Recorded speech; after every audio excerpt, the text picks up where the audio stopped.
Go ahead. My name is Mary Sufott, S-U-F-O-T-T. The date is July 28, 1998. I am conducting an interview with Rena Quint in Jerusalem, Israel, in English. Okay. My name is Mary Sufott.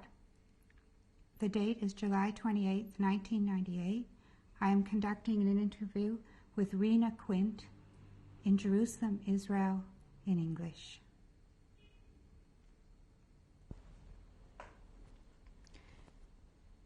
Please tell me your name and spell your surname. My name now is Rena Quint, R-E-N-A-Q-U-I-N-T. What was your first name and surname when you were born? When I was born, my name was Fredja, F-R-E-D-Z-I-A, Lichtenstein, L-I-C-H-T-E-N-S-T-E-I-N, American spelling. It had a Z-Y-N, Polish spelling. What was your first name and maiden name when you married? By the time I was married, I was Rena Globe Quint. What was your birth date? I have two birth dates. I have the birth date that I acquired after liberation when I was sent to Sweden, and I was given the identity of a little girl, and her mother was the one who brought me here. That's February 15th, 1936. And in 1989, I went back to Poland and I found my real birthday, which is December 18th, 1935. And your age today? I have to think about that. 62. And where were you born? I was born in Pietrków, which is in Poland.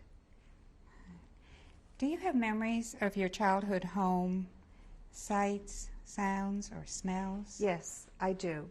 I remembered a great many things, and then in 1989, when I went back to Poland, many of the things that I remembered I was able to see in person. I remember very little before the war. I remember living in a house on Plac Czernackiego, number 2. I don't think I remembered the address, but I found that on the displaced persons list. And I remember having a balcony in that house. And across the street there was a kiosk where I used to get ice cream. And I remember that very vividly. I also remember every Friday where my two brothers, David and Yossi, used to pull me on a sled where my mother prepared a big pot of chont, meat and potatoes and barley, and they would pull me to the bakery shop where it would bake all night and would be brought back on the Sabbath. I don't know if everybody in town did this or some people did this, but this was a memory that I recall very fondly. After that, there are not many places or things that I remember pre-war time. What was your father's name? My father's name was Isaac Lichtenstein, and he was a tailor. And where was he born? I believe he was born in Pietrków. Do you know what his birth date was?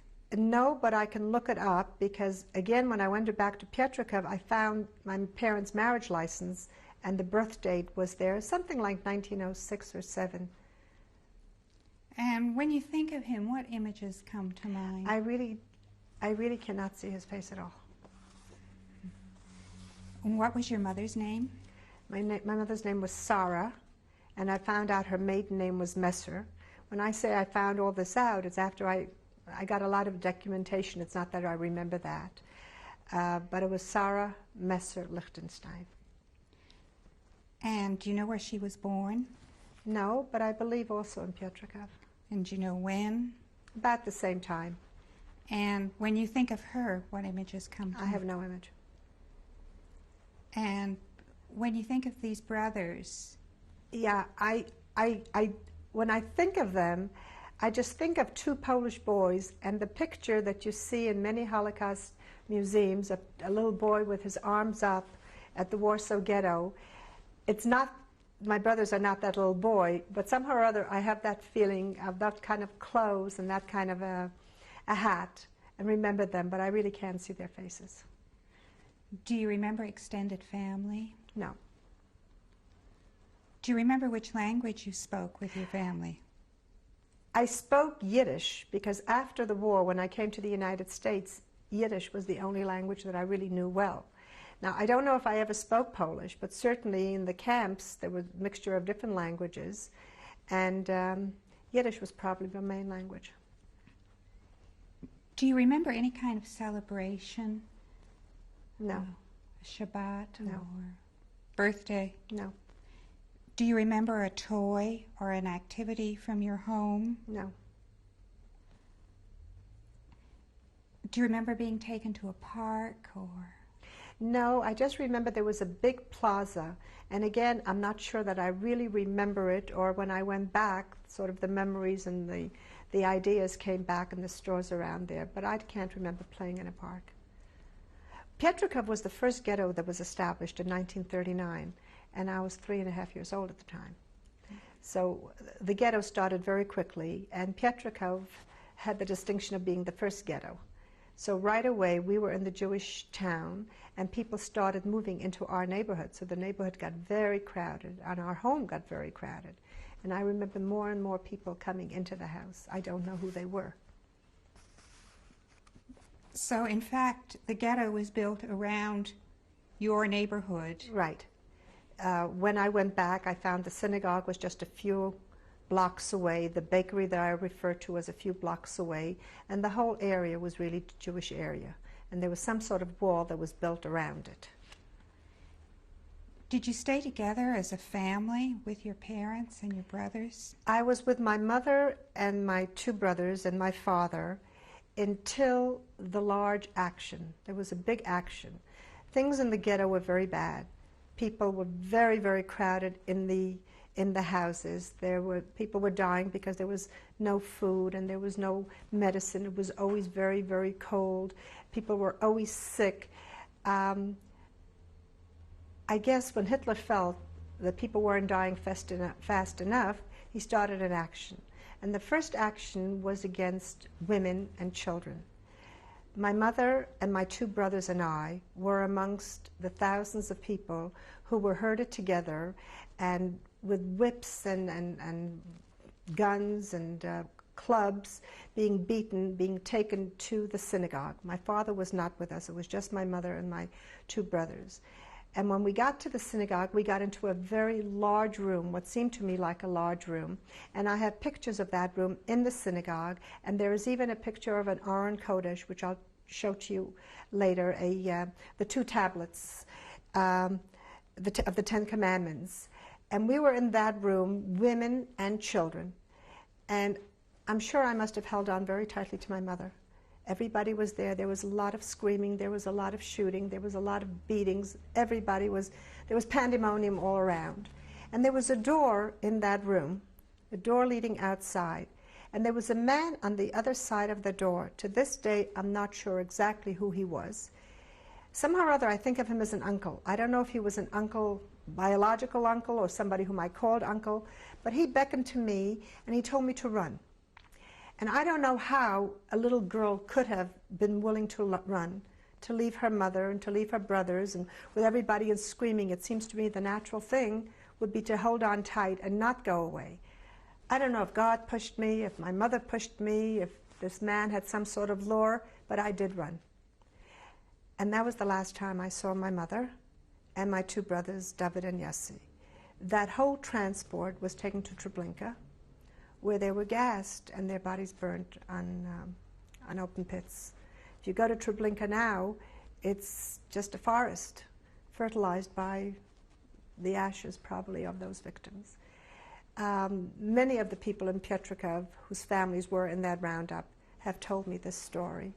And I just remember being there and having the chance of running away. What happened then?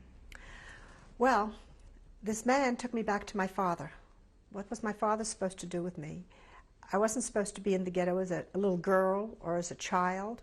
So for a while he hid me in the cellar with some other people. When that was no longer feasible. Would you tell me who the other people were? I don't remember, but a cousin of mine who survived wrote an article in a Pietrkov book saying that there were 2 Rushiniks, those were the name of my cousins, and there were 2 Simbeknovs, those were the name of my cousins also, and some other people, and Lichtensteins, which were my name. So I don't know who the other people were, There were some children and some other adults.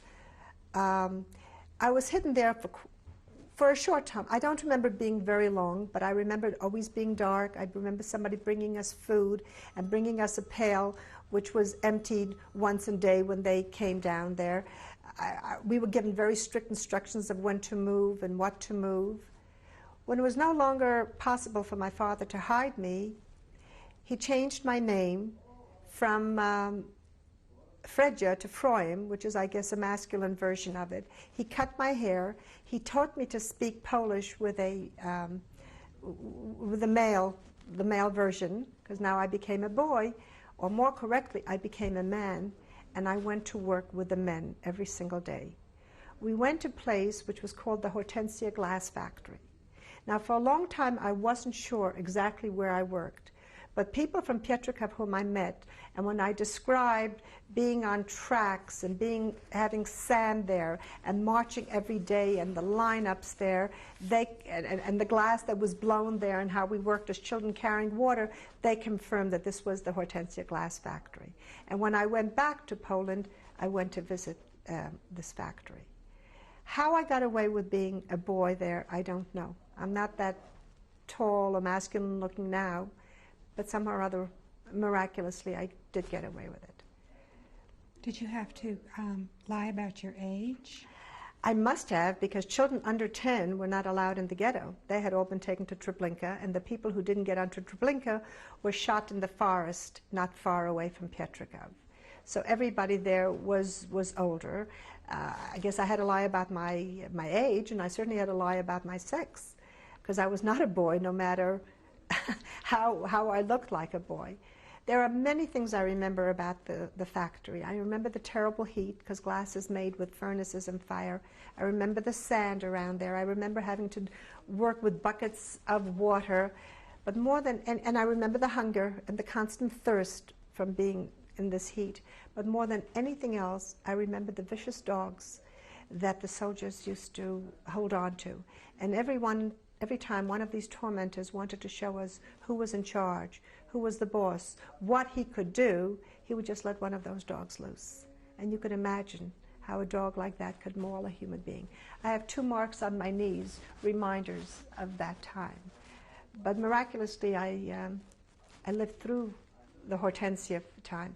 I remember one morning getting up feeling very, very sorry for myself and not understanding, because I had pimples all over my body and especially all over my face. And it probably was a very normal childhood disease of chickenpox or measles or something like that. But I think it's a miracle, living with this soot, living with this dirt, not having medication, not being able to stay in bed, how somebody could not be pockmarked their whole life. And I think that's a miracle in itself. How did you get to Hortensia Glassworks every day? I think we had to march. We marched from a barracks where we were in, I think it was called a small ghetto, and the men lived there, and from there we marched, and then there were roll calls and lineups to make sure that everybody was accounted for. I lived with the men in a barracks, and I remember one time being terrified of how bad I was. I had been given instructions that in case a soldier would come in, that I should not let anybody know that I'm there, and to be very, very silent. And I slept in a bed or near a bed in the barracks with the men, and apparently some Nazis or some soldiers came in, and I was very soundly asleep. And a man, somehow or other, I think of him as an uncle also, but I have a feeling that I called a lot of people uncles, you know, it was the proper way of maybe addressing people. He put me into his bed with his feet on top of my body, covered with some sort of blanket. And because I was so sound asleep, you know how you are and you don't know when you're moving, and I was moving. And somehow or other the Germans didn't see me, and I was not detected. But when they left, he started shaking me, and he said, "Do you know how dangerous what it was? Do you know you could have killed all of us? Do you realize what could have happened had they found you?" And I was terrified of the fact that I had done something so bad and I had been unaware of it. And somehow or other, I guess I sort of promised never to sleep so soundly. But somehow or other, you can't keep promises like that to yourself.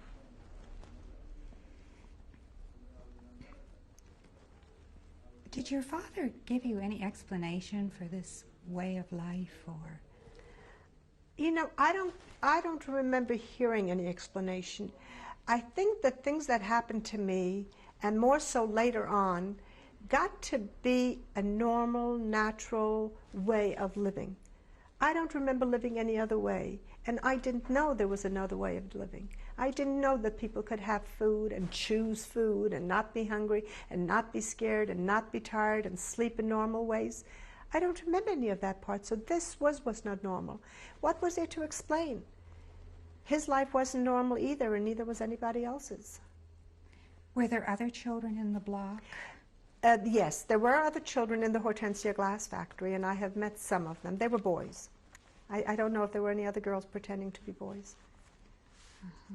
And I met them recently, not during the time of the war. There was one person who wound up in Sweden with me, too.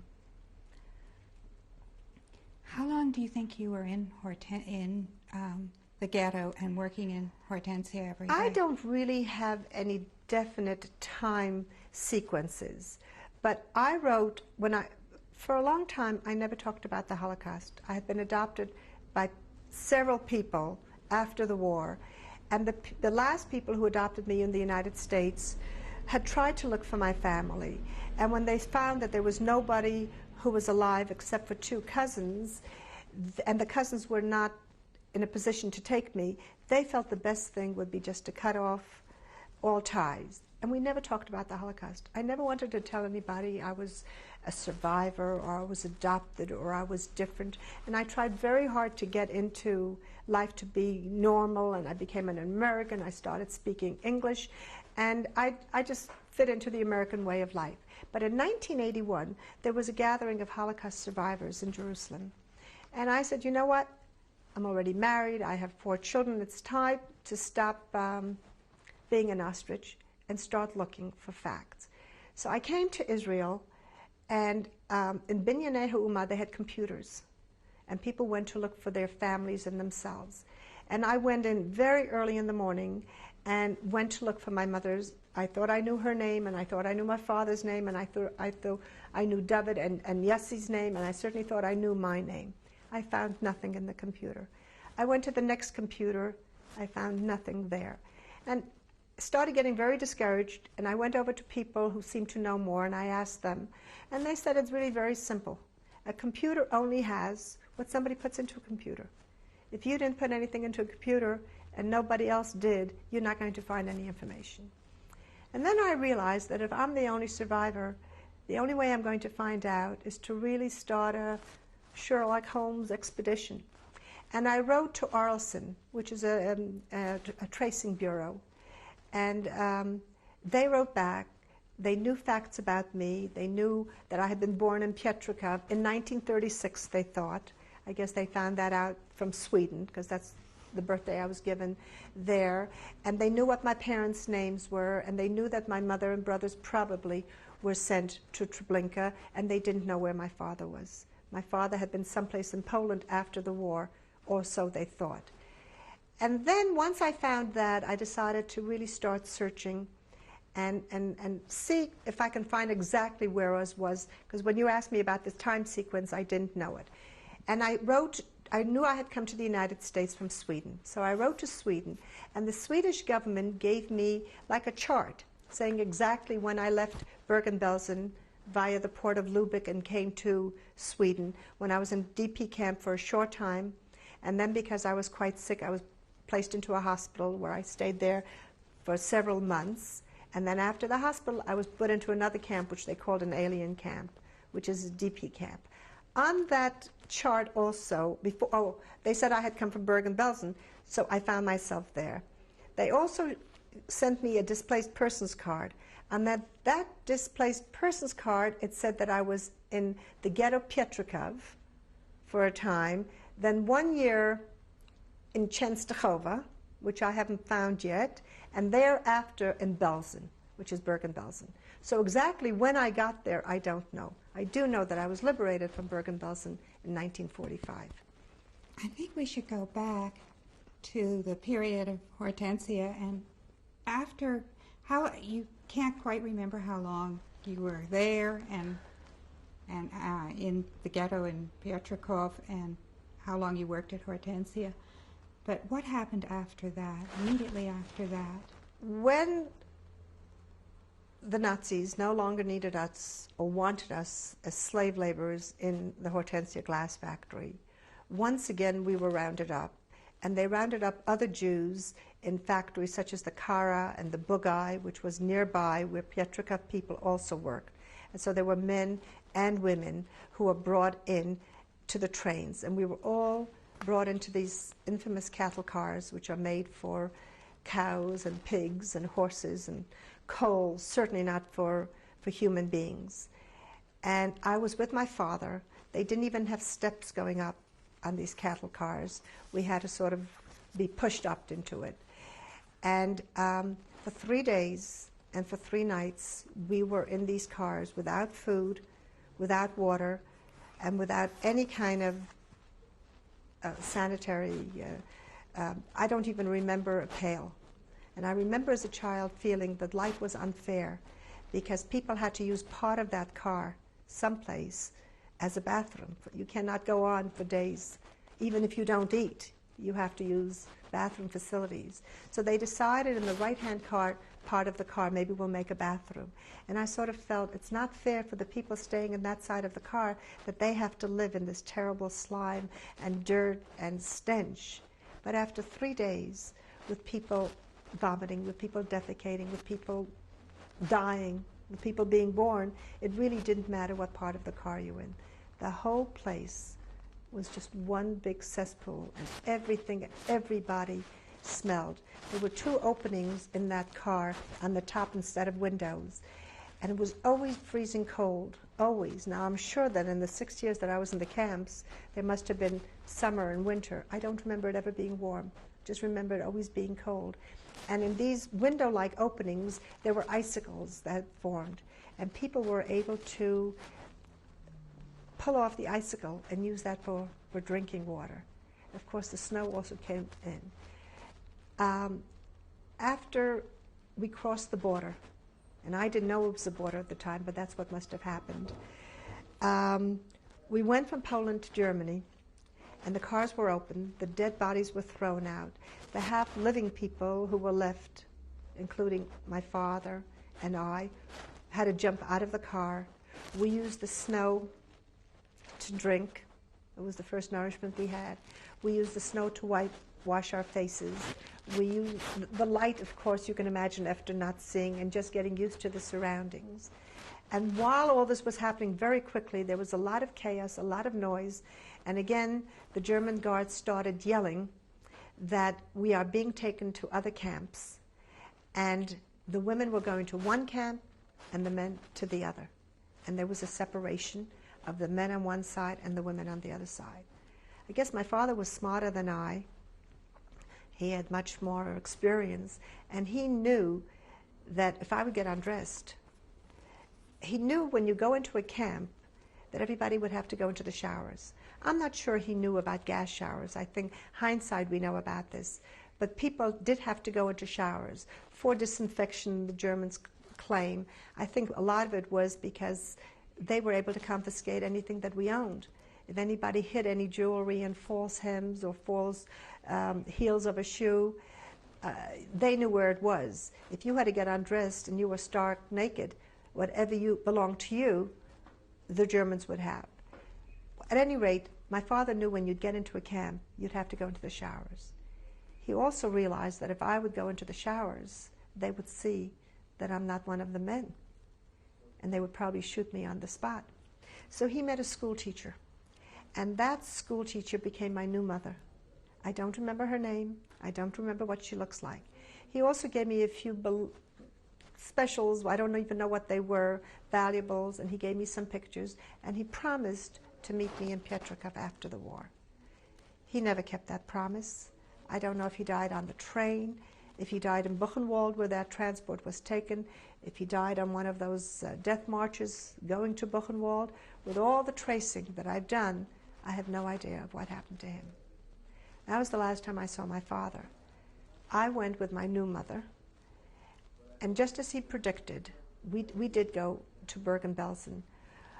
There's a site that doesn't leave me, and I don't know exactly where it happened, but it was on the way to Bergen-Belsen, where our group was on a high mountain, and there was a ravine, like a valley down below. And there were two men lying in the snow with their pants down. And for years, as a teenager, I kept on seeing this site, wondering, why were these men lying in there in the snow? It's so cold. Why would they be undressed? And then when I was reading, and slowly, I got the idea, if a Jewish woman ran away, she possibly could pretend to be a Christian. If a Jewish man ran away, and he was told to pull down his pants, and if he was circumcised, it was a dead giveaway. And there, all of us were able to see that there's no way you could try to fool the Germans. On the march, many people fell because they couldn't make it, because they were sick, because they were old, because it was so very, very cold, and we hadn't had anything to eat. Most of us didn't have good shoes. I had rags around my feet, and when I came to the United States, I had trouble with one of my toes.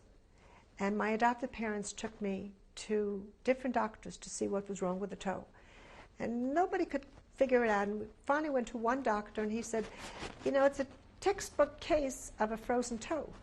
But people in New York didn't have frozen toes. If you'd go skiing or something like that, you'd wear proper things.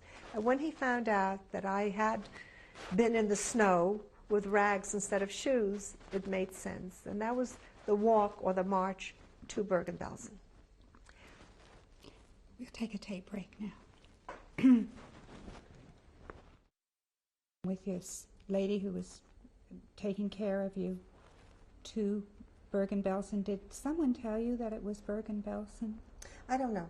I don't remember whether I was told or not. Somehow or other, I knew the name Bergen-Belsen. But now I have definite proof because I found my name on the list of Bergen-Belsen. And I also know I was liberated from there and brought to Sweden. So whether I knew it at the time, I'm not sure. Maybe there was a sign or not. I certainly didn't know how to read at the time. But when we got into Bergen-Belsen, just as I guess my father knew, we did have to get undressed. We did have to leave everything on piles. And then we went into these freezing showers. Before I had gotten into the showers, I held on to some of these valuables and pictures that my father had given me. And the soldier who was in charge saw that I had something in my hand. He pulled it from my hand. He saw some pictures, tore them up. For him, they were garbage. For me, it would have been the difference to see if I looked like anybody, if my children looked like anybody in my family or my grandchildren. I have absolutely no idea what anybody looked like. When we came out of the showers, freezing because we were so cold and we were so scared, and I guess being naked in front of all these other people was probably very humiliating. This woman, whose name I don't know, stole a black coat from one of the piles that somebody else had left. And I really believe that that black coat may have saved our lives because it was so cold in Bergen-Belsen, and we slept on the stone floor which was covered with straw. You were assigned to a barrack? I guess we were assigned to a barracks. And there was one side of the barracks was for children alone. And I was always on the side with children and mothers. I always had someone. It really was amazing because throughout the war, I was never alone. I don't know how I managed to find somebody to take care of me, but I did. When we slept on this straw, lice and fleas were all over, and they had plenty of food. They ate us. They thrived very well. We didn't have any food, but we had no place to wash. There were no bathrooms. There were no lavatories. There were open ditches outside that you can go to whenever the time was allotted to it. People's hair looked like tar because of the lice infestation of it. And some people had jobs. I didn't have any work as a child, and I was still a young child, and there were other children there. There are many, many things I remember from Bergen-Belsen, not dates, but for instance, I remember the smell of the soup of Bergen-Belsen. Whenever I pass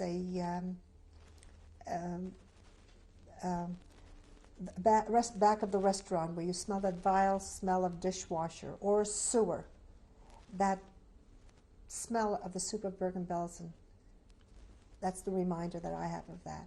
And yet I remember we longed for it, and the time that it came, it was like ambrosia, because it was the only thing that we had.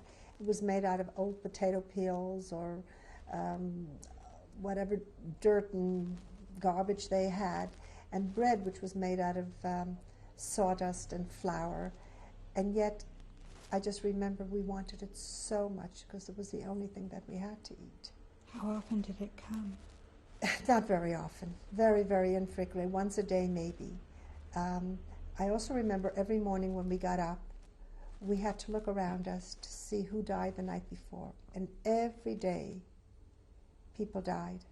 They died of starvation, they died of sickness, they died of cold. Almost everybody in Bergen-Belsen had dysentery and tuberculosis and typhus. And every morning we'd get up, and whoever was dead next to you, you would just pull them out.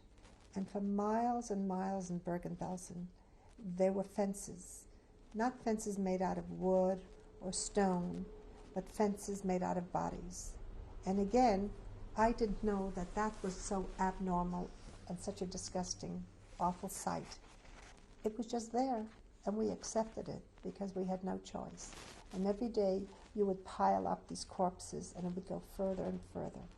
And even after liberation, when we were given food, people ate near these dead bodies without thinking twice about it. I can't imagine living the life I do now if I would see something like that I wouldn't get sick and just run away from it. And yet when we were there, that was the everyday life. Is this what people had been reduced to, that they were so without strength? I guess they were reduced to it. I guess they didn't have much of a choice. And I, as a child, did not know that this was not the way all over the world this was. I just didn't know differently. Maybe being a child was easier than being an adult who knew the difference. But after a while, it amazes me when I think about people wanting to live, wanting to have this miserable smelling soup, wanting to be close to people. I mean, we all smelled so, we looked so awful. Nobody could recognize each other. Why would anybody want to live? And yet everybody did want to live. Most people just hoped tomorrow would be better, and yet there really wasn't very much hope.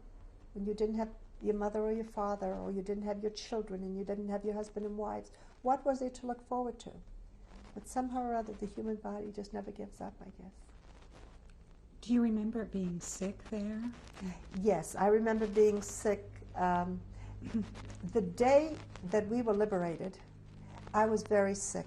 And I was lying under one of those trees, and there were lots of trees in Bergen-Belsen. And the place was terribly, terribly crowded because more and more people kept on coming, and the Germans kept on moving people around.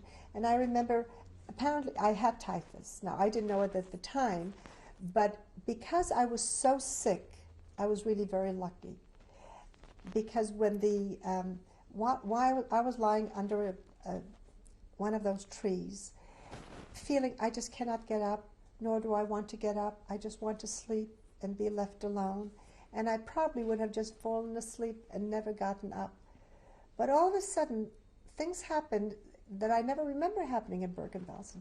People who used to walk like zombies, very slowly and very gingerly and quietly, all of a sudden were running and were talking loudly and were singing, and there was all kinds of movement. And apparently what had happened was that the British came in and they liberated the camp. For me, I didn't know what it meant to be free or to be liberated. But because I was so sick, I was lucky, because the British picked me up and they made some sort of temporary hospital. Somehow or other, I remember sheets and white, like tents. I don't know if it's my memory or it was the first time that I slept on a bed for a very long time. And I was given food and I was given medicine.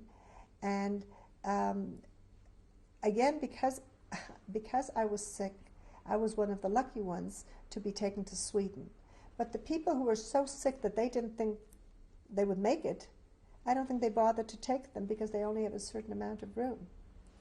Just to go back to Bergen-Belsen a little bit, do you remember the guards? Yes, there were guards there. There were people there constantly with guns. There were guards in like booths, and there was barbed wire all around. And these bodies that I described to you were near this barbed wire. But where would I would even run to, even if there weren't guards for? As far as I was concerned, this was the layout of the land. This is the way things were. I never knew any differently, but sure there were guards. Were there guards in your block who kept you in order, who got you up, who made you go to roll call? I remember the roll call. I don't remember anybody who was getting us up. There was never a guard who was actually cruel to you in Bergen-Belsen? I can't remember the guard in Bergen-Belsen itself, but somehow or other, when the first time I came to Yad Vashem, and I went in, I saw 2 pictures of 2 women guards, women inmates. And somehow or other I said, that's Clara and Inga. Now to this day I'm not sure that was their names, but there must have been a Clara and Inga who were beasts, who were impossible, miserable people who went around beating people and with lashes. I don't remember if it happened to me, but somehow or other that just popped out of my mouth and it said, that's Clara and Inga. So I guess there is some sort of memory, but I can't focus on it definitely. And were you with this woman the whole time? No. Whenever a woman died, there was somebody else who became my mother and gave me a different last name, and I belonged to her. And when that woman was taken away or died, there was somebody else. I don't know if this happened only to me or if it happened to other people, but it was always, always happening to me. And I don't think I, as a child, could possibly have survived without some adults giving me a helping hand. There were children, other children in the block who didn't have this protection? Right. There were children. We were like in a barracks with 2 sides. On one side there were women with children, and I was always in that one. On the other side there were only children. And at the end of the war, and I'm not sure if this happened before we were liberated, because I was in Bergen-Belsen for 3 months after we were liberated, I remember that there were milk cans that came in, and the children were given a little bit of diluted milk. As I said, I'm not sure if this was during the war or after liberation. And the orphan children were the first ones to get. The children with the mothers only got at the end. And I remember actually almost diving into the milk cans and with my finger licking out the bottom to lick off this wonderful, wonderful milk that we had gotten. Who passed the food out? There were women. There were women and people who came around there. There was like a soup that you went around, and everybody had some sort of a container, like a cup, and we ate from there. Were there any religious observances? I don't know of any. I really was too young to remember that. Right, right. Were you aware that you were Jewish, and because you were Jewish? No. I really was not aware that I was Jewish. The first time that I heard that I was Jewish, I mean, people may have talked about it, but I never knew what it was. But the first time that I really became of being Jewish is when I was taken to Sweden. I was in a hospital recuperating from typhus and from dysentery and being fattened up and being brought back to a normal life.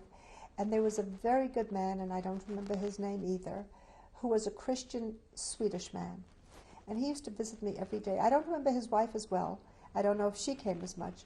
But this man came, and he brought me a doll, and he brought me food, and he was very, very nice to me. And he asked if I wanted to be his little girl. And I most definitely wanted to be, because he was so good, and I guess things were the way they should have been all along. And the people around me said that I shouldn't go with this man because I was Jewish. I didn't know what it meant to be Jewish, but they said all the Jewish children were going to a place called Eretz Yisrael, Palestine. This was the end of 45, the beginning of 46, and that I belonged with the Jewish children. Well, I really didn't have much of a choice. and I was told that I was Jewish, and the reason that all this happened to me and the reason that my mother and father weren't here was because they were Jewish and my brothers were Jewish, and I should stay with the Jewish children. So I did as I was told, and I remained in Sweden. Just to go back to Bergen-Belsen for a little bit, you were there for 3 months after liberation, did you say? Yes. Bergen-Belsen was liberated April 15th, 1945, and I left in July. So it's April, May, June, July, yes. And then I was taken by ship to Sweden. You were, during this time, you were in an infirmary, Right. recuperating, Right, and being given good food. And right. Given food and medicine and brought back to normal life. Some people stayed in Bergen-Belsen. It was a displaced persons camp for a long time. I didn't. I was just one of the first people to leave. In a convoy with children? Yes, with children and with women. And we went on a ship called the Kastelholm. And again, I have this because I sent away for records. And on the displaced persons card, it told me exactly that we were, on the exact date, maybe I'll show it to you later, when we were taken to Lubeck, placed on this ship, and like a day and a half later, arrived in Sweden. And in Sweden, I went to a displaced persons camp, but for a short time, and was placed in a hospital there too. Now, this man who wanted to adopt me apparently was Christian, so they told me not to go. But I guess fate had a different turn of events for me, because while I was waiting to go to this place called Eretz Israel with these Jewish children, and I was supposed to be one of them, there was a woman whose name was Anna. She was also a refugee who had come from Germany, in the German concentration camps. And she had a son whose name was Sigmund, and a daughter whose name was Fanny. Her brother had managed to go to the United States before the war, and he sent them 3 tickets and visas and the proper papers to come to the United States from Sweden. While they were waiting for their ship to take them to Sweden, this little girl who was 9 years old died. An awful lot of people died after the war. And Anna, who just lost a daughter, it was my good luck that she came to me and asked me if I wanted to be her daughter. I got this child's name. I got her birthday, which I use to this day. I got her place of origin, which is still in my passport. And I became that child. I guess my picture was put into that passport. And I came to the United States with a complete new identity, with a new mother, with a new brother, and we were going to start life anew. We did start life anew. We came into a place in Long Island, and the family that brought her over were very nice, and there was plenty of food, and there were beds, and there were things to play with, and I started school. Of course, by this time I was 9.5 years old, and I had to go into first grade because I had never learned my alphabet or English or even how to count, probably. I had a lot of life's experiences in the camps, but they were not the experiences that normal children have. I probably didn't know how to play any games. But I started with school, and I guess I was sort of like a mascot or a toy, because all the children were very good to me. And they started teaching me, and they say book, and I would say book, and say glass, and I would say glass. And I really believed that every day a new word would be born, and I would learn that new word. And it was part of English. And then people were saying the same word, like book. Everybody knew the word book. And everybody knew the word glass, and everybody knew the word girl. And since nobody spoke any other language, I was forced to learn English very quickly. And I did. I guess at home we could speak Yiddish still. But outside I learned English very quickly. And the family that brought Anna and her 2 children over were going to get her own apartment, and she was going to be on her own. This was in April. In which part of the United States? In Long Island, in New York. Lindenhurst, Long Island.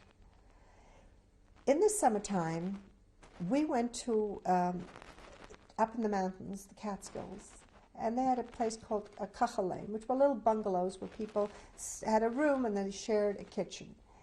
And I went to a camp there, and it's amazing how, I remember the trip on a boat from Sweden to the United States, and how I had a red dress and I had a green outfit, and how the wind blew, and how everything was just wonderful and marvelous and very, very exciting.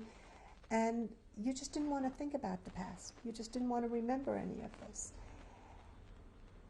We went in the summertime, beginning of the summer, to this place in the bungalow. And then something happened that I didn't understand. And nobody bothered telling me, I guess because they felt that I knew so much and I was so experienced in life that I didn't know why, but Anna wasn't there. Anna disappeared. She left. I was afraid to ask what happened because I had seen people leaving before. But a few days later, her relatives and other people came back and everybody was crying. And her son, Sigmund, and I were brought back into the city, and things were going on, and it took me a long time to figure out because nobody explained it to me. And I think it was as traumatic an experience as I had during the camp, because Anna had died, and she had died because of what happened to her in the camps, and I guess her body just couldn't cope with it. And there we were in a cemetery, and there was this open grave, and people were crying. And I had to figure out that she had died. We didn't see her. It was a casket. In Bergen-Belsen, lots of people had died. We saw them, lots of corpses. You just threw them down. Nobody cried. Everybody just accepted it. And here were all these people crying around this one woman who had died. And as I said, I had to figure this out to myself because nobody really thought that they had to explain it to me and was clear of what had happened. After the Shiva, everybody got back to life. There was a problem, and the problem was me. What do you do with this little girl? After all, I came as the daughter of this woman who was going to take care of her children. But now that she was not there, what happens to me? Well, the family, whose name was Goldberg, who were with us in Lyndhurst, Long Island, knew a family in Brooklyn, New York, Leah and Jacob Globe.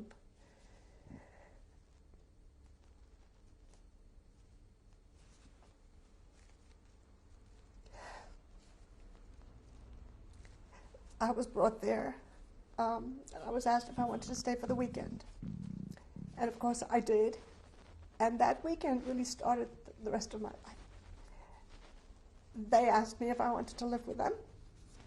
And of course my answer was always yes. Whoever asked me, and people were always asking me. That was my luck, I guess. And I lived with them, and they gave me a new name. When I came to the United States, my name was Fanny, and then was changed to Frances. And then my original name, which was Fredja or Fredel, in English that means joy, and in Hebrew that means Rena. So they gave me the name Rena, and since '46, I've been known as Rena. I was adopted by them, and they gave me a very good life. My life started 9.5 years later than most children's lives, most people. But I went to school, I learned music, I learned art, I was brought up in a Jewish atmosphere. I was different. I always think of myself as being different from other survivors. I think there are many different reasons that I'm different. First of all, I'm different from 1.5 million children because I'm alive, and 1.5 million children perished. I think I'm different because most children who went through the Holocaust, if they survived because they were taken care of by Christians, they were hidden. I went through the camps. And the most important reason that it was different for me is that most survivors, when they came to the United States or to Israel or to Canada, had to continue their lives, and if they lost their education, they lost it. And if they lost their parents, they were lost forever. And if they lost their aunts and uncles and grandparents, there was just no way of getting them back. I was different because I got new parents. I got new cousins, I got new aunts and uncles, I got new grandparents, I got a new name, I got a new religion, I got a new identity, and I became the person I am now. And they're really the ones who molded me and shaped me to become who I am now. Tell me about them. Have they been born in the United States? No. My mother, whom I call my mother because I don't know any other mother really. Her name was Leah Ainglobe, and she was born in Narifka, which is a city not far from Bialystok, and she came in 1906 when she was 6 years old.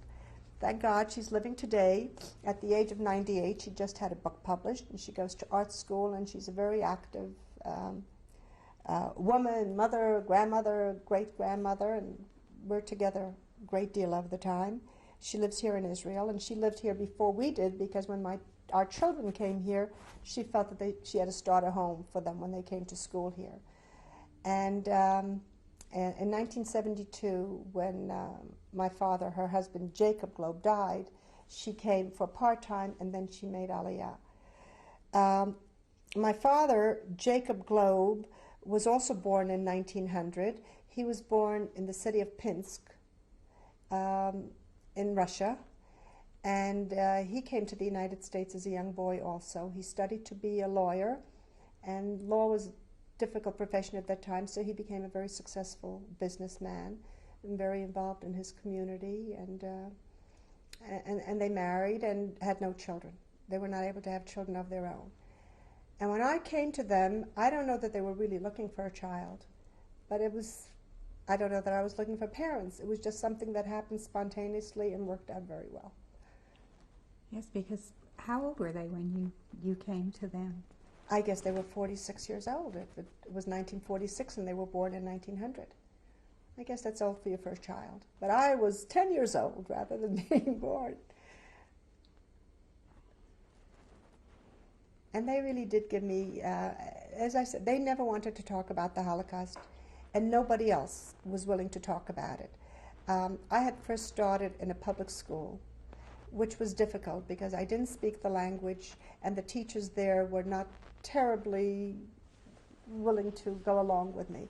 I had two teachers that frightened me terribly. First one was a Miss Dutney in PS 92.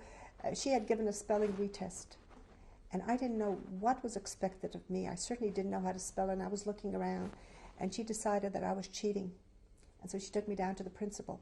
I guess the principal was a little smarter than the teacher, and he realized I didn't know how to cheat on spelling tests. So instead of demoting me, he put me up to the 4th grade, to a Miss McKinney. I had an incident with her also where it was in the music room when we were doing something, and I just didn't know what to do. I mean, these things were absolutely new to me. It was like being on a different planet. I had never experienced anything. And my parents realized that I didn't belong in a class of 30 students with teachers who were not willing to extend themselves. So they brought me into a Jewish day school. Matter of fact, they had wanted me go to Yeshiva Flatbush, and the Yeshiva Flatbush rejected me because they felt the program would be too hard, both an English full program and Hebrew full program. So I was not accepted. And it really is ironic because all my children went there, and my husband was the chairman of the board, and now I'm one of their, honored members or something like that. But they were right in not accepting me at the time. It just, was not, it wasn't as suitable. And I went to the Center Academy, which was part of the Brooklyn Jewish Center, and the people there were very understanding, the teachers.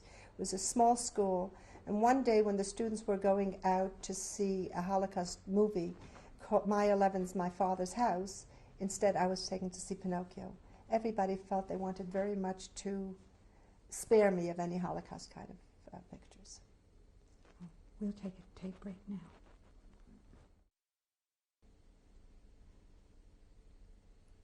Did you ever want to talk about it, and were you told about your experiences? Were you told this is in the past? And yes, I really didn't want to talk about it because there were so many things I wasn't sure about.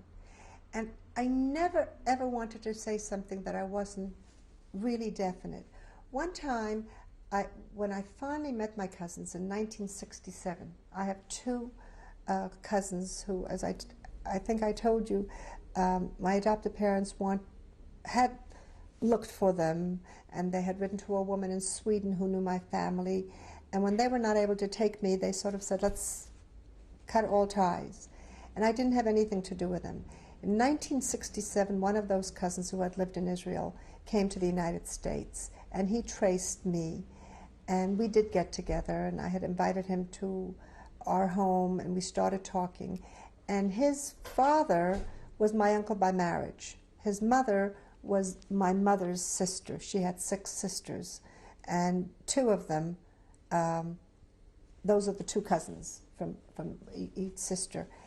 And one day I met his father, and he said, "Oh, Fredja, do you remember your sisters?" And I said, "No, I didn't have any sisters. I had brothers." And he said, "Oh, you were such a little girl, and you were so cute, and your little sisters." And I went home absolutely devastated, because I didn't remember these sisters, and I did remember brothers, and I thought I remembered their names. But I sort of said, he's older, and he's smarter, maybe he knows something. And I tried, and I tried, and I couldn't. And then in 1989, I went back, and I found my brother's birth certificates, exactly the way I felt, with the right names, with approximate ages, where one was a year and a half older and the other one was 2.5 years older than I was. And so apparently my memory was correct. But I doubted my memory many times. And before, when you asked me if I knew about Bergen-Belsen, I thought I knew it, but until I had it in writing, just like I know I was born, but when I found my birth certificate, it proved that I was born. Now, why does anybody need proof? It's silly. I know it is, but it just meant so much to me. I found my birth certificate. Is this a good time to tell you about it? Maybe we'll go back to school. Okay. We'll finish school. You said that your parents enrolled you at the Jewish school. At the Jewish school, I got a Jewish education.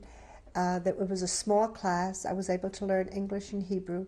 The children and the teachers were extremely cooperative.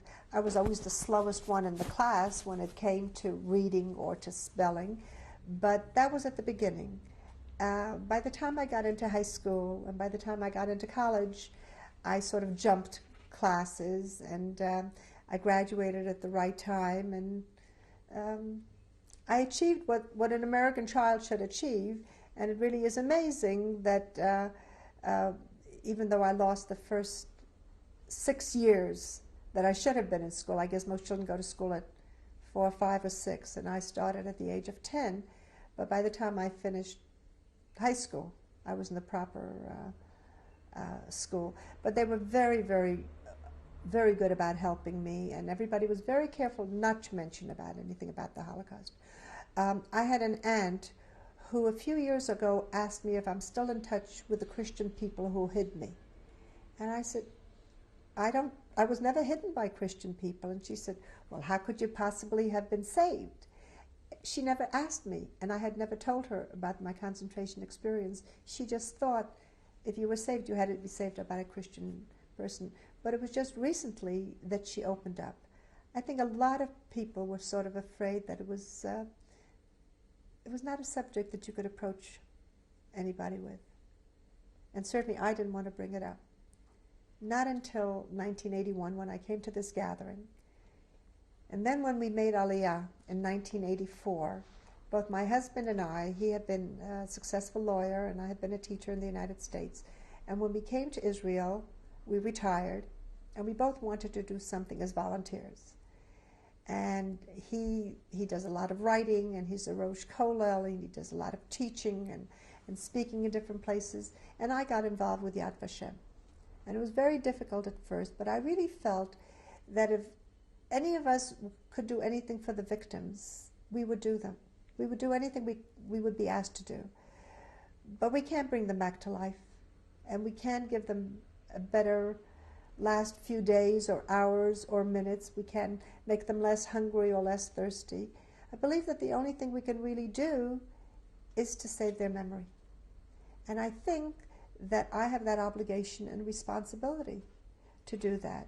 So I work in Yad Vashem both as a docent, I'm a volunteer guide, and I speak to groups to give personal testimony, and I do some research, and I do whatever I can related to the Holocaust. I do a lot of other things also. I'm a docent in other museums, and we're very, very involved. But as far as I'm concerned, the Holocaust is a very important role for me now. You graduated from college and you started to work as a teacher. I did. In which subjects did you teach? Well, first I was just a teacher, in the 3rd grade and the 5th grade.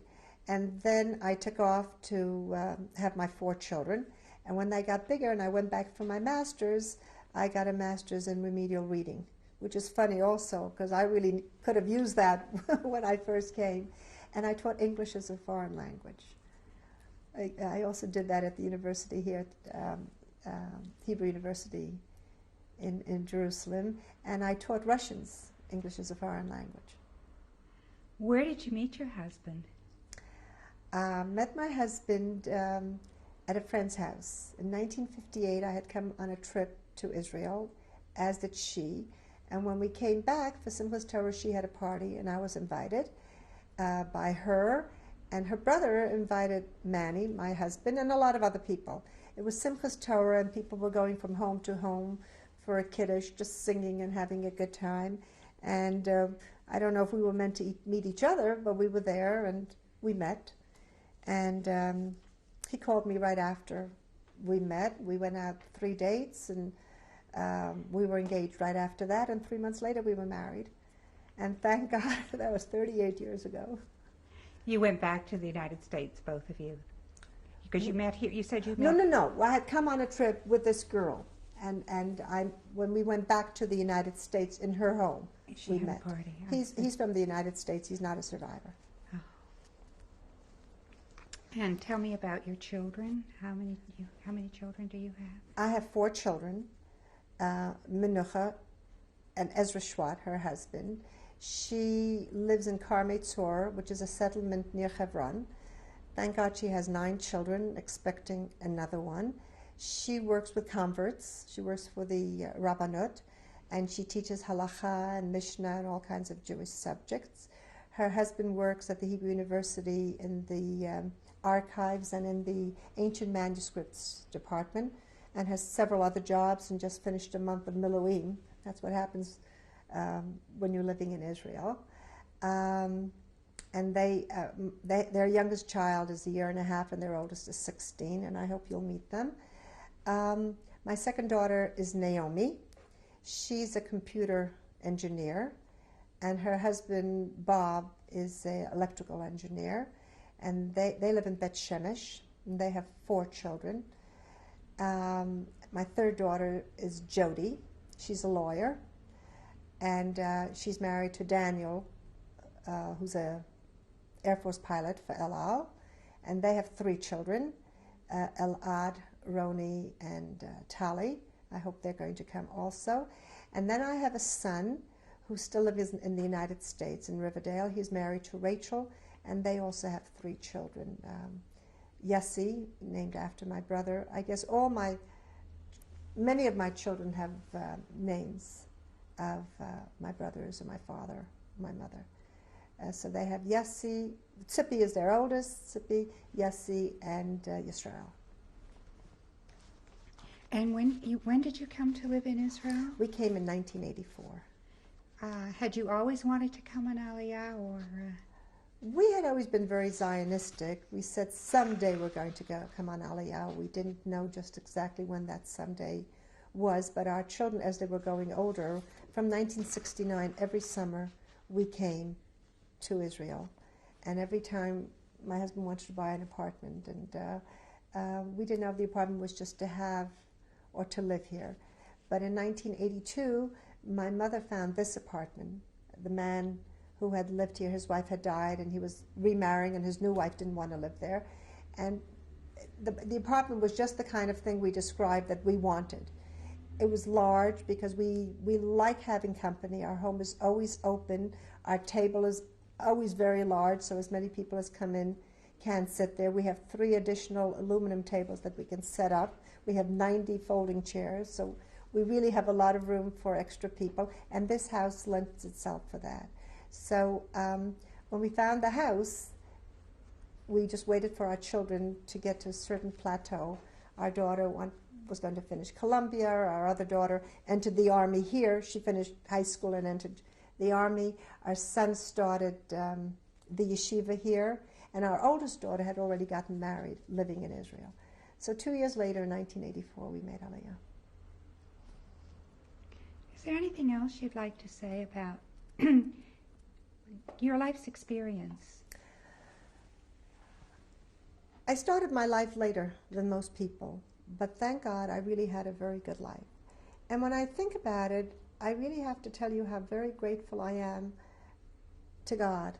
I mean, I wish life had been different. I don't know what I would have been like. I'm sure I would not have been the person that I am today. But I'm very grateful to the Almighty for keeping me alive. I'm grateful to all the people who took care of me, whom I don't even know who they were. The Globe certainly gave me a new start in life. They gave me the kind of home, the kind of love, the kind of security, the kind of education that anybody would be lucky enough to have. And because of my life experience in their home, I was very lucky to meet my husband Manny, who is my best friend and someone whom I love. He always makes me feel extremely special because he feels that I was saved for him. Now, I don't know if I am so special. I haven't seen that yet. But maybe I was saved to have our children. They couldn't have been born without the two of us. And I think they're all wonderful, but I'm not so sure that they're so special. But they had to be here to have their children, our grandchildren, and they're very, very special. But again, you sort of wonder what it is. How could I have been saved when other people who were just as wonderful, much smarter, much brighter, much older, who weren't? And so I feel when I think about it and when I think about my life and my children, I am really very, very grateful for what has been given to me. And I feel with this gratitude that I have a responsibility and I think all of us have to learn that we have to laugh for all the people who didn't laugh. We have to love for all those who didn't get a chance to love. We even have to cry for those who didn't get a chance to love. We have to love life to the fullest, and we really try to do this. We have to be the Jews that they never had a chance to be. And thank God we're in a position to live in this land, and I think that's another thing we have to do. We have to be thankful for the state of Israel, because if Israel had just been born 10 years earlier, in 1938 instead of 1948, how many people could have survived, how different it would have been survivors, and maybe it would have been possible for the victims to live. And I realized that Israel has many enemies, and the Jewish people have many enemies. But if we could learn to live with each other and to help each other, and especially with our families, and I am so blessed really that we have a family where we are close and we love each other and we help each other. And if I would have to give one message to my children, is to say that the family is really the most important thing. Both Grandma and who's, thank God here, and Manny and I and everybody. If we are as close as we possibly can, no matter what happens, we could possibly survive it. One other thing I want to ask you is, have you ever been back to Poland, to Piotrków? Yes. I went back to Piotrków for the first time in 1989. That's when I found my birth certificate. And it was really very funny how I found it. I don't speak Polish, so I hired a Polish guide who in turn hired somebody from Piotrków and a driver. This was under communism yet, and you couldn't even get gas. He had a little bucket of gas that he came with. And the first place we went to was I had gone with the Yad Vashem, where we went to the different camps, which had nothing to do with me. But then my husband and I took one day off, hired this guide, and went back to Piotrków. First place we went to was a Hall of Records, which had not been bombed. And believe it or not, the records were there. They were still there. And I found, I said I was looking for my birth certificate. And the woman asked me for my passport. And I said, well, I'll give you my passport, but the name in the passport is not what I'm looking for. And the birthday is probably not the right birthday. And it says that I was born in Germany rather than Piotrków. So she says, so what are you giving me and what are you looking for me? And slowly through the interpreter, I explained that this is the passport that I have with the names that I'm given now, but I'm looking for my original birth card. And She said, go out for a while and we'll see what we can do. And we did go out. We went to another bureau to see if my parents had any property, but I didn't even know how to look for that. And then we went back to my apartment. I'll tell you about that afterwards. Well, when we came back an hour later, my guide and the secretary were talking with each other and sort of I couldn't understand what they were saying, but they were sort of arguing. And at the end, what I finally realized is with all the Polish jokes that we hear about, the woman looked through all of 36 and couldn't find Fredja Lichtenstein. She went through 37, and then she went back to 35. And December 18th, 1935, she found my birthday and my parents' names and how old they were. And so I'm really 2 months older than the birthday that I had been given in Sweden. When I came back, my oldest daughter, Marucha, was extremely excited. In a half hour, she called me 4 times. First, she called to say that I was born on a Wednesday, and all my children were born on a Wednesday, so I belong to the family. And then she said I was born on Hanukkah. And then she pointed out that my parents were 26 years old. And we always thought of them as old people, because somehow or other you think of Polish people in a shtetl, and they were very, very young. They were younger than she was. And then she called the 4th time saying that now I can read my horoscope, now that I know how old I really am. So that's how I found my birth certificate. And then we went to my home. And I knew the address because I had found it on the displaced persons card. And again, I told the interpreter, my guide, I tried to let them feel that I really didn't want anything from the Polish people living there. And I sort of said to her that I'm a very rich American, so that if there is something in the house that she could possibly give me, I would buy it. Because I was told that the Polish people don't want to let you into the home because they're thinking you're going to want to take away what may have been yours. So I tried to tell her that I'm not interested in that, and I do have dollars and I would buy things. And the woman let us in. And on the door, there was still a mezuzah. And when I pointed it out to the Polish woman, she didn't believe it. Where did it come from? And it had been painted over many, many times. But of course, it was still there from the time that we lived it. She remembered my father. My father was a tailor, and her mother worked with him. I don't remember what he looks like, but that woman remembered the family with the 3 children. And then she described that when we moved out, she moved in, and life was very difficult for her because it was time of war, and she was telling us her story, but of course it was not the same as what happened to my parents. Hardly. Did going back and finding these documents give you some kind of reassurance about yourself? Absolutely, absolutely, because apparently my memory was right. I just didn't have the confidence in myself. And I really just didn't know. When I went looking in the United States after 1981, after I decided to really start searching for this, and by the way, I had never gotten any compensations or reparations from Germany because my parents didn't want to ask for it. And they felt it wasn't worthwhile to put me in a court or on a stand or find proof. But when I went looking, and I went to various libraries, and I went to YIVO, they didn't believe when I said I was looking for a little girl who had gone through Bergen-Belsen and who had been through the ghetto and who was pretty much on her own. And so finally, when I went to YIVO and I spoke to the librarian, I didn't tell her I was looking for myself. I was just telling her that I was looking for somebody. And could I just get all the material? And she gave me a book called Sherit HaPleita, which is called The Remnants of Bergen-Belsen. And there I went and I decided to look through the list, and I looked under Lichtenstein, thinking I would find my name in Bergen-Belsen. And I went through the L's, and my name was not there.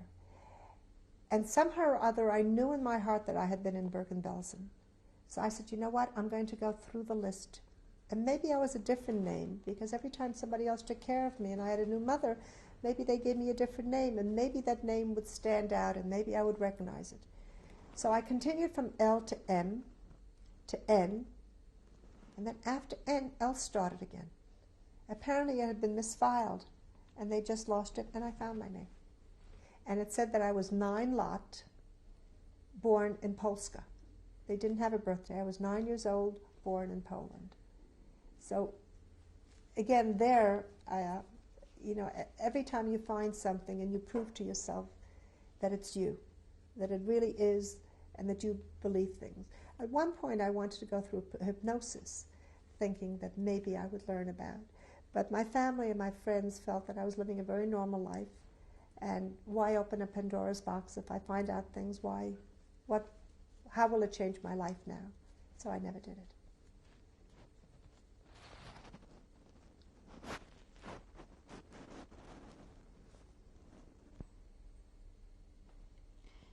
Rena, do you think about the Holocaust very often today? I don't try to think about it. I don't want to think about it.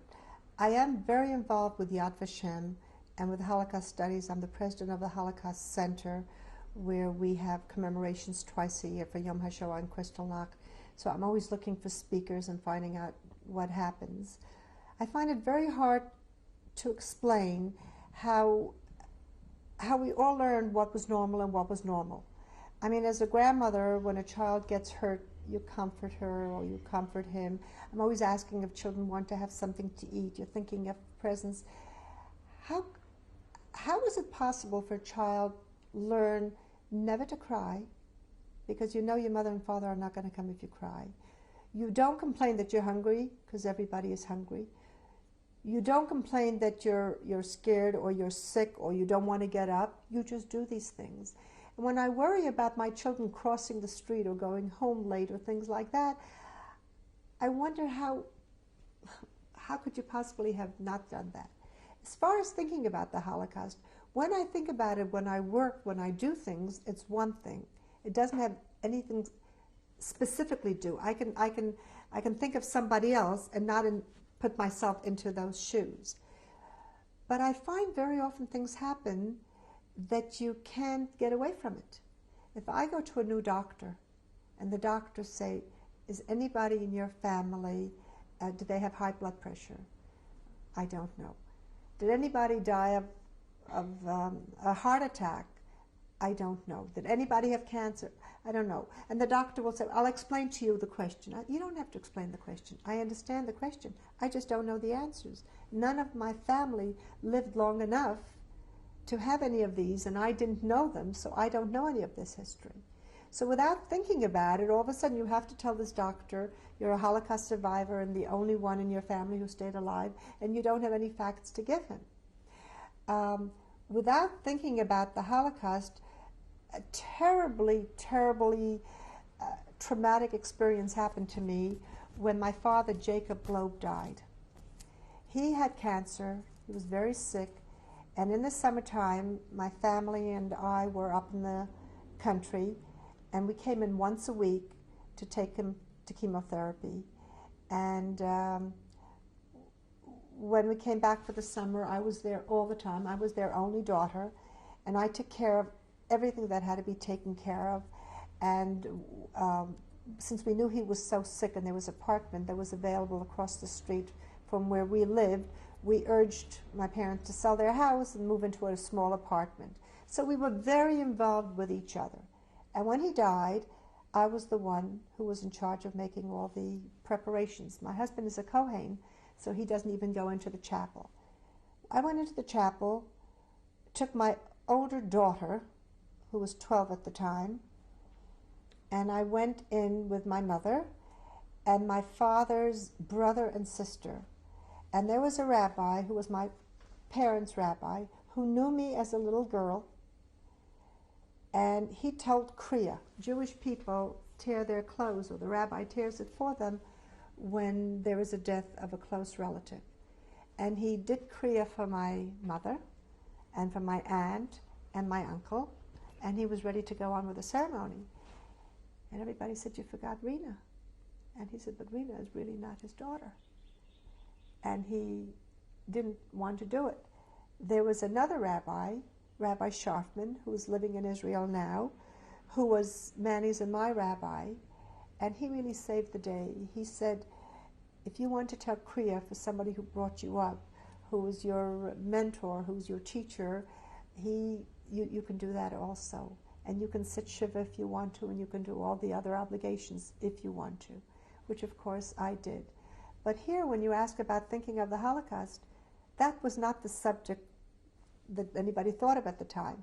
And instead of thinking of the deceased and of his life, all of a sudden I came into attention. And my daughter and everybody else, and there were people there probably who didn't even know I was adopted. This wasn't something we talked about on a daily basis. But all of a sudden, you can't eliminate it. It's there all the time.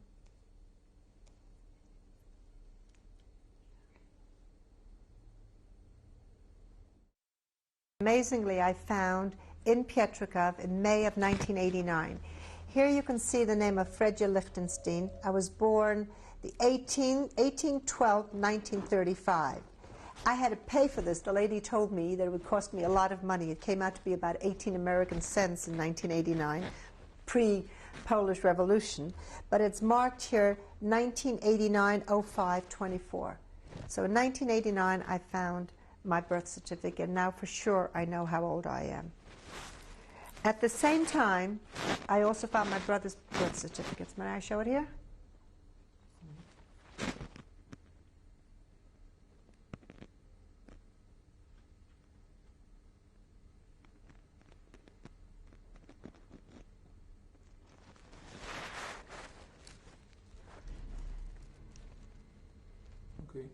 I was absolutely thrilled to find my brother David Gortka Lichtenstein.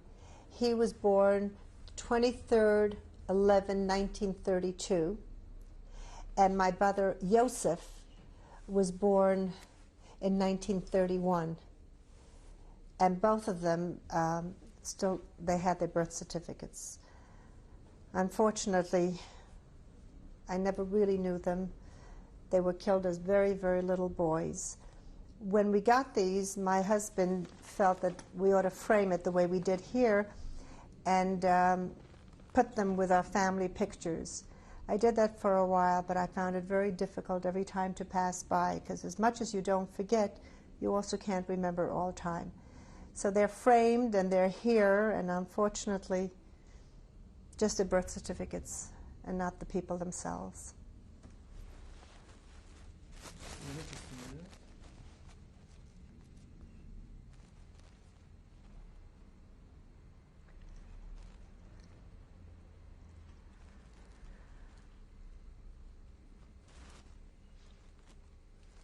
This is my parents' marriage certificate. Amazingly, that was in the Hall of Records also.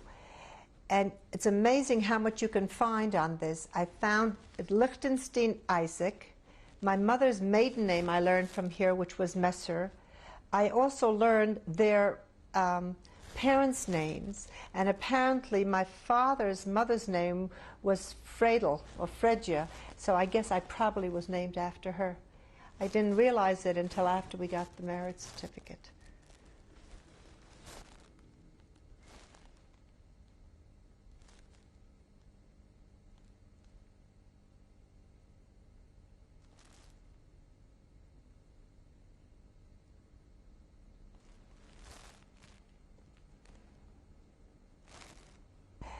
This is a list.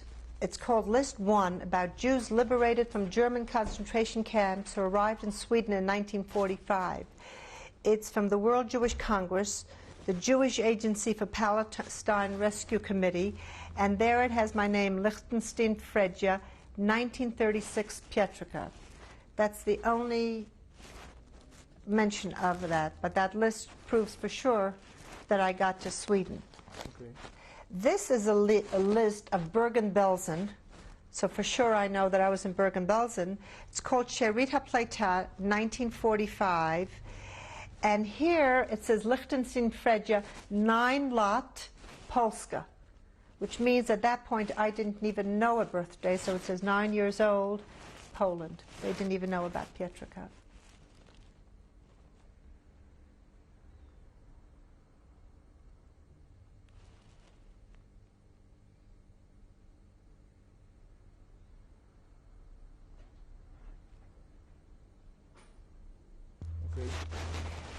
This is a list which I got from Sweden, And it says, this is to certify that Fredja Lichtenstein, born 36 in Pietrków, Poland, entered Sweden 1945-07-26 in a transfer sponsored by the Swedish Red Cross from German concentration camps. It has the date that I came to an alien camp in Bayard. Then I was taken a month later to a hospital in Hasselholm. And then after recuperating there for several months, I was transferred to another alien camp in Tingsryd.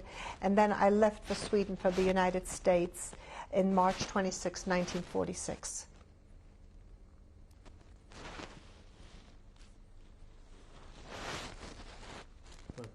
This has my number from the displaced persons camp with my name, with my last known address, and that's how I knew exactly what place to go back to, Platz Czerneckiego, number 2 in Pietrków. It had the date of my birth from Pietrków, and my profession was that of a kind, which is a child. On this card also, it said that I had been in Pietrków, in Częstochowa, where the men went, where I don't know exactly, and Bergen-Belsen. And on the other side, it said that I'm looking for my father, whom I believe was still in Poland. That was in 1945. Of course, since then we know better. Okay, I'll do that first. Before we go.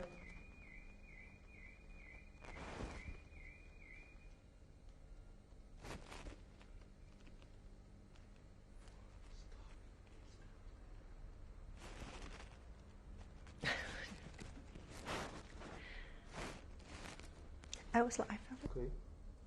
This picture was taken in Sweden. Most of the people are older. There are only 3 younger children. I'm in the middle here, and next to me is Lucia. Her name is now Sarah Ben-Ari, and she lives in Haifa. And Lucia claims that Anna, who's over here, had first asked her to go to the United States. But Lucia was sure that her mother and brother were alive, and she was waiting for them to Sweden. And she did find them, and they came to Israel together in 1945 or 46. And because she didn't go with Anna, I did, and my life turned out to be very different. But it's ironic that it took me so many more years to come to Israel than it took Lucia.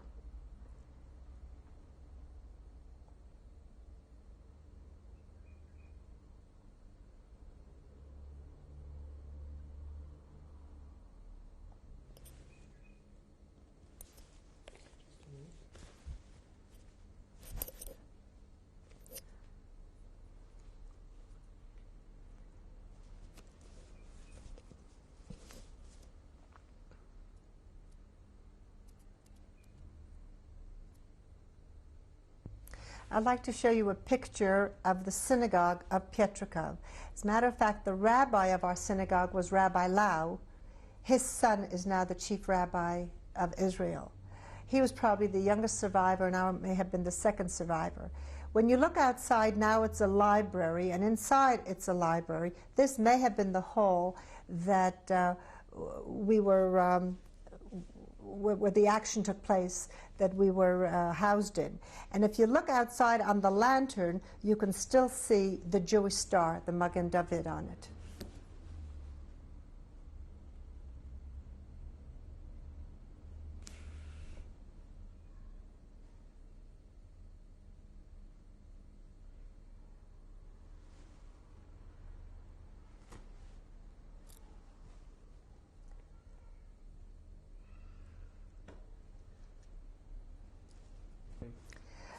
If you know enough to ask the librarian to pull open the curtains in the junior section of the library, you can see the library shelves, but behind it is where the Ark, the Holy Ark, the Aron Kodesh was, and you can see the 10 Commandments written on them, and you can still see the bullet holes.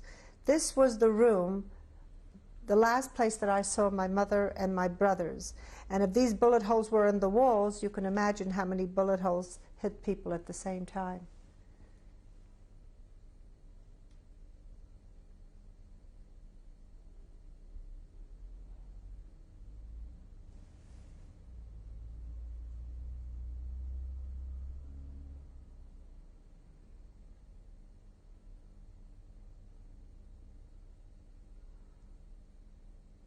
Okay.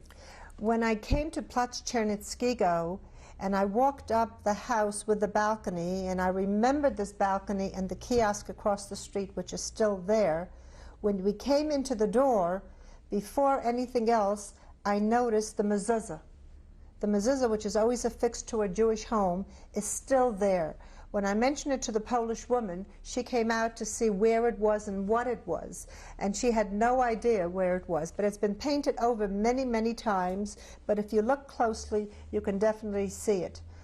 2 years later, I went back with the March of the Living, and I realized that I had wanted something from the house, and she had nothing to give me. But the one thing that I should have taken was the mezuzah. I was so excited about seeing it that we took lots of pictures, but we didn't take the mezuzah.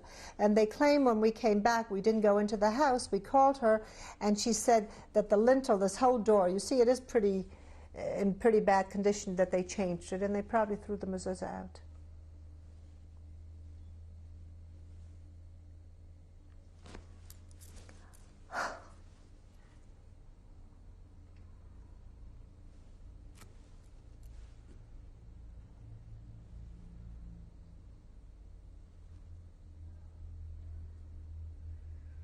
Okay.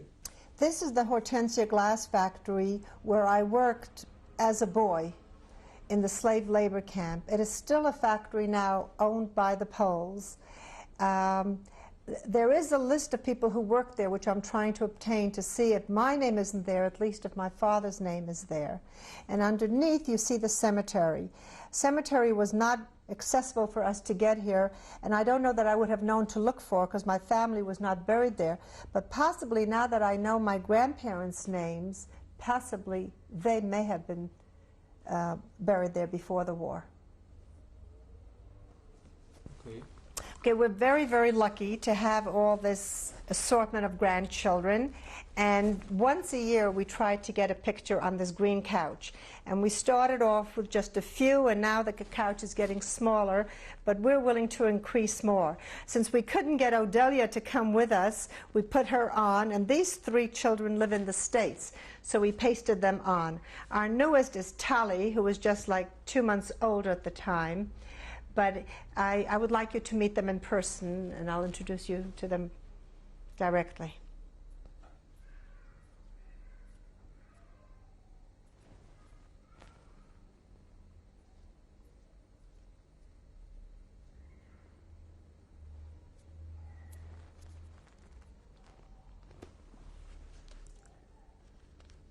Well, David lives in New York with his wife Rachel and 3 children. He has a very good job as a trader. Unfortunately, he can't be here in person, so we thought we'd show you this picture of him. okay. This is our latest picture, which we just took when we took our 3 grandchildren to Washington. And here is David, Rachel, Tzippi, and Shoshana in front of their large van. That van takes us around very nicely. And you can see a little bit of New York here. Okay. These are our 3 grandchildren who live in New York. Tzippi Yossi, named after my mother, and Yisrael Abraham. And we see them as often as we can, either when we go to New York or they come here. But since they won't be here today, we show a special picture of them.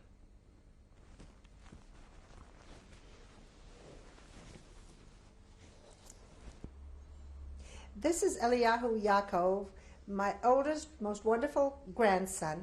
Eliyahu was named after Eliyahu Quint HaKohen, my father's husband, and Yaakov, my adopted father. And he'd like to say a few things. שלום, קוראים לי אליהו יעקב. ברוך השם, סבתא שלי ניצלה מהשואה, הרי כל משפחה, זיכרונה לברכה, נרצחה, וגם הרבה יהודים עימה. ביום חמישי הקייטנה שלי טיסה ליד ושם, ונפגוש שם את סבתא שלי והיא תדריך אותנו שם. כל שנה מישהו מגיע לבית ספר שלנו ואומר לנו על השואה, מישהו שניצל מהשואה. אני רציתי שסבתא שלי תבוא, אבל כל שנה באותו זמן היא נוסעת לפולין, איפה שהיא הייתה גרה. This is Shoshana, or Shani. my very beautiful daughter of Naomi, and Shani is very, very sensitive to the Shoah. She's been with me to Yad Vashem many times, and I'm sure she wants to say something. אני מרגישה שתי צדדים על השואה. צד הטוב הוא שהרבה אנשים ניצלו מהשואה, וסבתא שלי אחת מהם.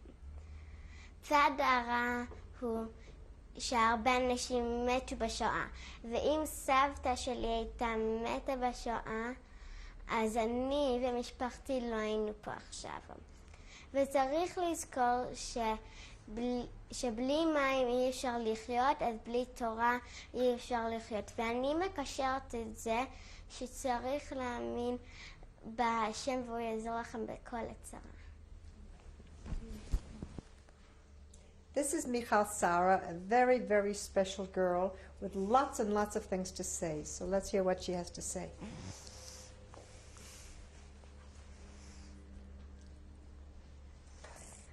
My name is Michal Sawa, and they called me Sawa because my Savta's mother's name was Sawa, and she had just two brothers and she didn't have no sisters.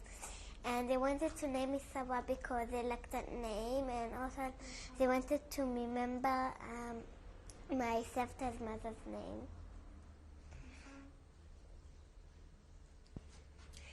This is Boaz Silverman, who is our youngest Silverman partner, Singer Silverman's son, and see standing next to his mother, my daughter, Naomi Rachel Silverman.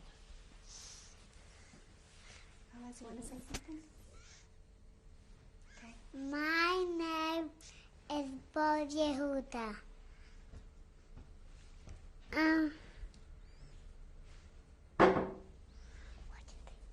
Was it sad when all the Yehudim died in the Shoah? Okay, maybe Naomi will say it for us.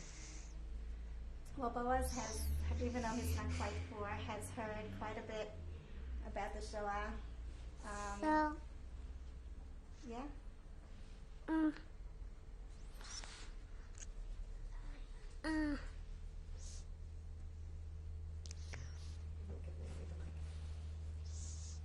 Okay, say goodbye.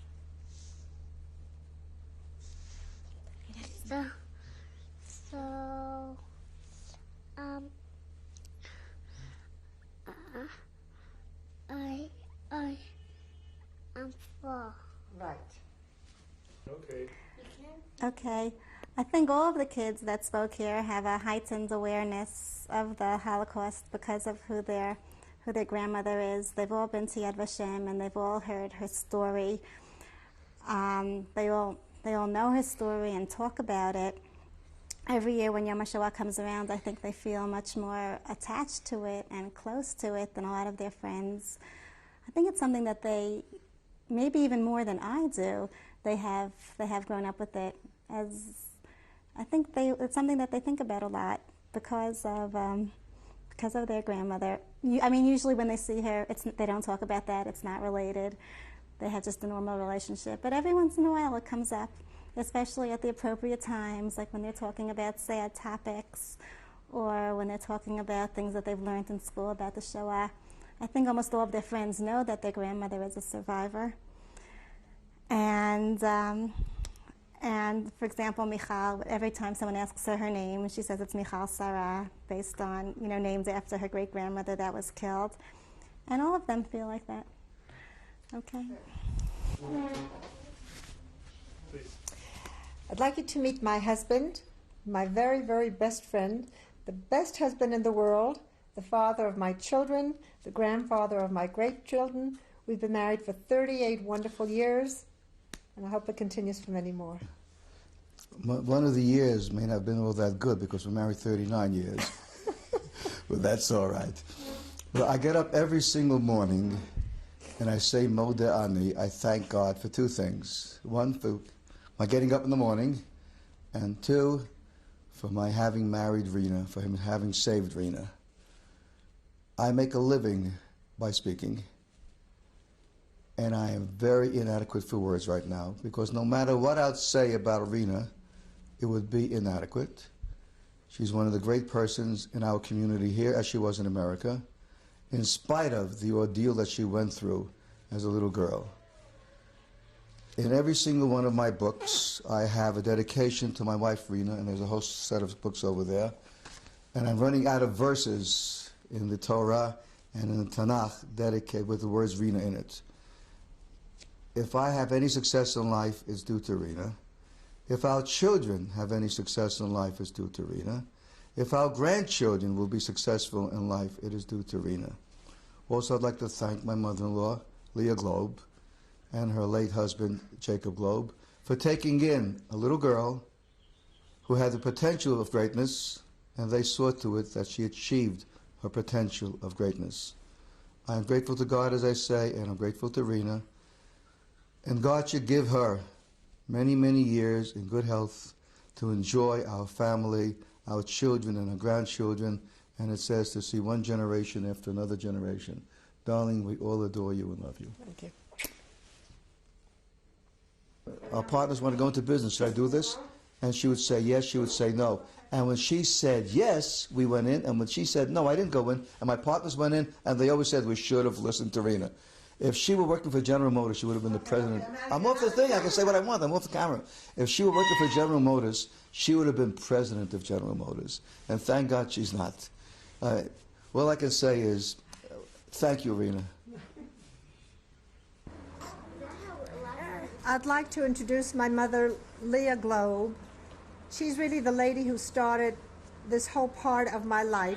When I came to her at the age of 10, they're the ones who gave me the love, the support, all the things that I needed so that I'd be able to grow up in a way that I feel very, very fortunate to have been growing up with a complete surroundings. And because of her, I was able to meet Manny, and she became his mother and he became her son. And now you met Naomi before, and here we're going to see Jody and Jody's youngest daughter, Tali. Only daughter? Only daughter, Tali. Elad. Next to him is Ellie, whom you met before, and Roni is someplace around here. And I always feel very, very strongly, I really feel that these children are the answer to show Hitler that he didn't succeed. We are here. We are proud to be Jews. We are proud to be living in Israel. And if I would have one thing to say to my family, I feel very, very fortunate to be part of this family. And the one thing that I think that's more important than anything else is for us to support each other, love each other, and no matter what happens, if we continue the way we have, our family will always, always stay together and close for always and ever. And I'd like to introduce you to Leah Globe. She just had a brand new book published today at 98, probably one of the oldest authors. The book is called Then and Now, her own personal stories.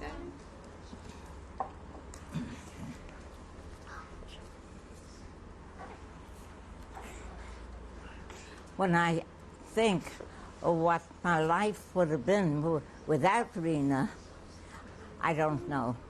But with Rena, some very interesting things happened in my life which I know would never have happened had I not had her.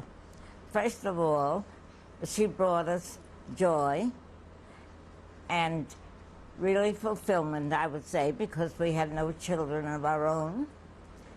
And then, as time went on, and we watched her grow and develop, and then went to school and then was married, we enjoyed every part of it, really. When I say me, I mean my husband and Zal and myself. My husband was particularly happy about having Rena, and he was really very understanding. Sometimes I was amazed at how psychologically he knew problems, understood it, and knew how to handle it and what to say. All I know is that, well, when I see the grandchildren and when I see all this around me, I feel as if I'm very, very rich and very happy with it all. I'd like to introduce to you my oldest daughter, Menucha, pregnant with God's help with her 10th baby, whom we hope to meet soon. And she will introduce 9 of her children. First, there is Odelia, Maria, Simcha, Chamutal, Yinon, Hefziva, Netta, and they brought along Sarah, who's going to explain about herself. But here is Menucha. To Chamutal now.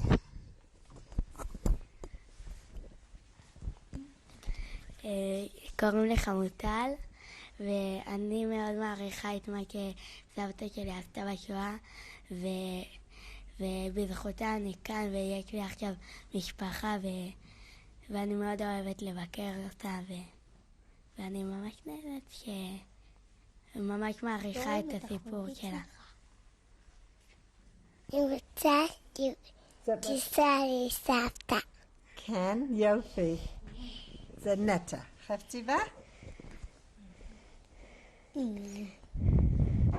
נעים מאוד לפגוש אותה. יופי. שמחה, את רוצה להגיד משהו?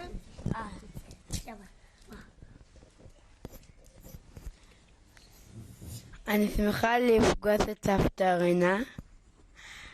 אני אוהבת את סבתא רינה. כל הזמן שאני באה אל סבתא רינה, אז היא מחבקת אותי ונעים לי.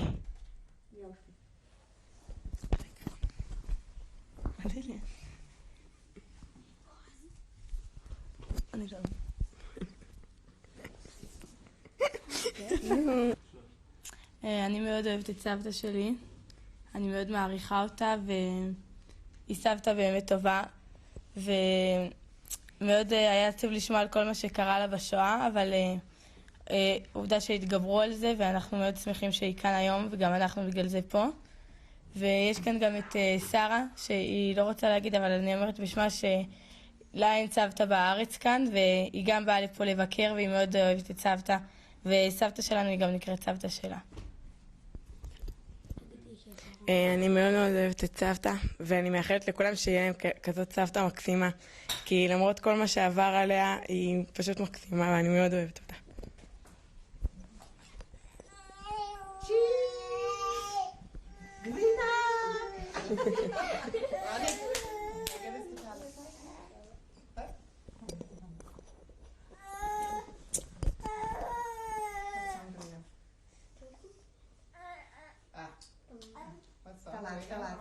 You know the World Cup song. How did that go? We know a song that everybody knows.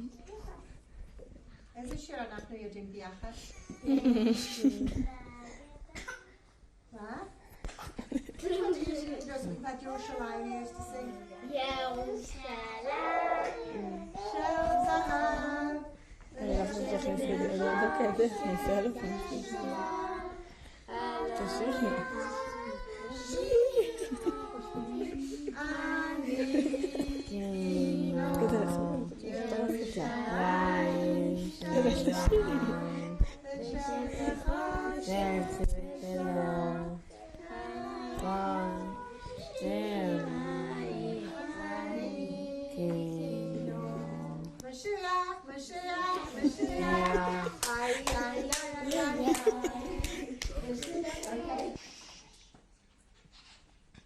I'm Menucha, I'm Rena's oldest daughter.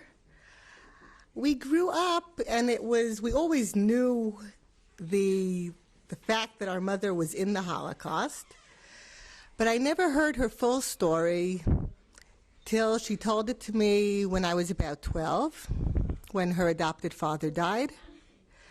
And I never actually really heard her full story until I heard her speaking here about 9 years ago. I think it's very important that we all got here together to record this story so that this is something that people will know for generations. And this is something that if people know this, maybe they'll make sure it doesn't happen again.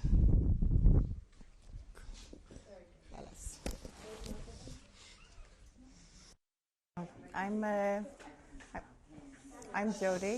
I'm Rena's third daughter. I was talking to my children on the way up here, why we're coming. I think me and my sisters and my brother grew up with the shadow of the Holocaust, maybe less pronounced than other survivors' children, but we've had the effects, and we hope that living in Israel and with the feeling that we have our own homeland and our own survival, it's given our children a confidence that we were not able to have, and we hope that the further generations will have this confidence, and as a people